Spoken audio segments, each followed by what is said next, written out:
Yeah, so that was wild, and I'm still not convinced that it happened. I'm still a little shell-shocked that it happened. So Brian Carnes, who I don't know if you've had on the podcast yet, you need to get Brian on the podcast. Great guy, is an Oklahoma native. He's the champ director for the PGA this year at Southern Hills, and he did it last year as well for the senior PGA. And we did a story on Brian. He and I actually worked together in the OSU athletic department when we were in college. He was a few years older than me, and is a great guy and has done really well for himself at the PGA of America. And this was his first big champ to run, to be the tournament director of. And so it's a really special thing to get to do that in your home state. And you know, if you know anything about those champ directors, they're moving every 2 or 3 years. They're moving their whole families to different, he was in Rochester for 3 years, and he was in Lexington for 3 years. And so it's a hectic life to do that. And so for him to be able to do that in Tulsa, in his home state, his wife is from Owasso, and for them to be back for that was really special. And we wanted to do a story on that. So we wrote a story on Brian, and I'm not convinced that helped or hurt our chances to get credentialed for the PGA, but they did give us 2 credentials for the PGA, and man, what an experience that was. It was as good of a week as it was for people watching golf and for Southern Hills and the membership. I think we had the best week of everybody. It was incredible. Right, because you are you're in your home city, home state, on a golf course that is obviously the best in well, I say obviously, it's definitely 1 and 2, but for the best in the state. But at the same time, you got the world's best coming here, and you would have been there anyway, even if you didn't have a press pass, right? But the fact that you have that pass, you're inside the ropes. Tell me when you get that call. Where are you? Well, it was because it's like Christmas Day. Oh, for sure, absolutely. It's all online. You have to apply online and all of that stuff, and I've applied for a million credentials in my life, with announcing and things like that. But there's always that nervous anticipation. You submit your application, and that you're not a full-time publication, and you're not, your circulation's not as big, but you're local and you're doing local stories, so maybe they'll cut you some slack, And so there was that nervous anticipation, and a week goes by and 2 weeks go by, and it's a month out, and it's like, well, I haven't bought tickets, so maybe I should start looking for tickets. And then you get that confirmation email and it says, hey, you're approved for 2 press passes, which is crazy to me that we got 2, but we're really blessed that happened. And immediately I called Spencer up. I was like, hey, did you get this email? Just making sure that we got the email, because we had to apply individually. Yeah. I couldn't just apply for the for Red Dirt Golf, and so making sure that he got it too, and I wasn't the only one. So that was a surreal moment. And so from there, it was just all green lights. I mean, it was gas the whole way, trying to figure out what sort of content we're going to do. And we know, again, we were talking, off camera. We're not writing about the coverage of the championship. I'm not writing about how, Mito Pereira is in the lead going into Sunday morning. That there's 95% of the other writers in that press room are doing that. We wanted to find different angles. And so, brainstorming what sort of content we're going to do. And, I know you're a hardcore photographer. I'm not. Most of this stuff that we do on our Twitter account is through this thing right here. It's this iPhone.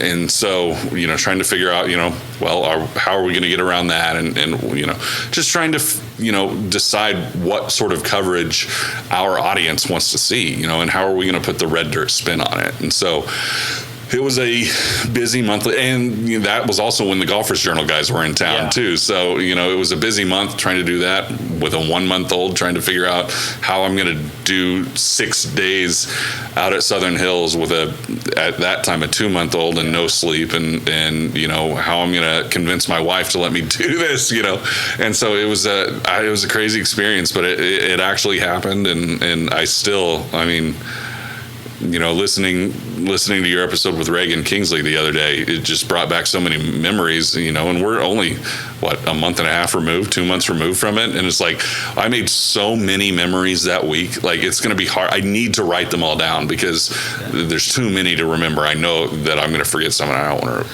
forget anything. You need to voice note them first, don't you? Absolutely. Just to have them, and that's just because it's fresh, and just go day by day, because just walking in the gate for the first day, oh my gosh, and you're just you're on eggshells, right? Yeah. It's it's kind of like that imposter syndrome. You're like, I don't think I belong here, but I'm going to try not to piss anybody off because I want this to happen again. And you're just like, that's. And it was so cool too. I mean, Nick Sidorkis is the GM at Southern Hills, and Kerry Cosby's the head golf professional. And Kerry's been so good to us.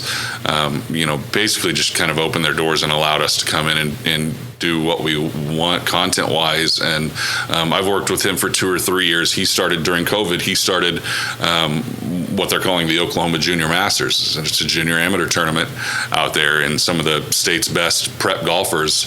I mean, the first year, Austin Eckroat and Quade Cummins played in it. Yeah. And this year, I mean, there's anybody that is a prep golfer in the state of Oklahoma, is kind of the premier tournament, but they've allowed me to be the first tee announcer for all 3 years of it, which is just an incredible experience. And this year, it's usually late summer at Southern Hills. This year, Kerry convinced the PGA to allow them to bump it up to the week before the championship. And so you've got these, anywhere from 14 to 18-year-old Oklahoma kids out there teeing off in front of those grandstands and stuff. And they really did it big, and it was special. But even, being there with no infrastructure on the grounds, and then being there with all of the infrastructure on the grounds, it's crazy how much they've done. I know Reagan spoke to that. I think he said, 60,000 zip ties on fences or something like that. It was crazy stuff. Yeah, it was millions of fence line, or millions of feet of fence line. Something the stats were nuts. And even we did it a month after the event, and it was still they were still tearing stuff down. And I'd never been there before. Yeah. So driving in there, obviously you get shelled in when you show up to the event, but then driving up to the gate, I mean, what a drive that is, right? Absolutely. And everyone's on the range having a great time. I've always said, Augusta has Magnolia Lane, Southern Hills has that drive. They need to name that drive. They do need to name that drive. It's always, I've always thought that, again, the Masters has its own music. Yeah. The players used to have their own music. They don't use it anymore, but it used to be, I don't know if you remember this, it used to be the theme from The Man from Snowy River. Okay. I don't remember the name of the song, but it was one of the songs in The Man from Snowy River. It was a great film, and I've always. Do you have suggestions for this song? No, I don't know.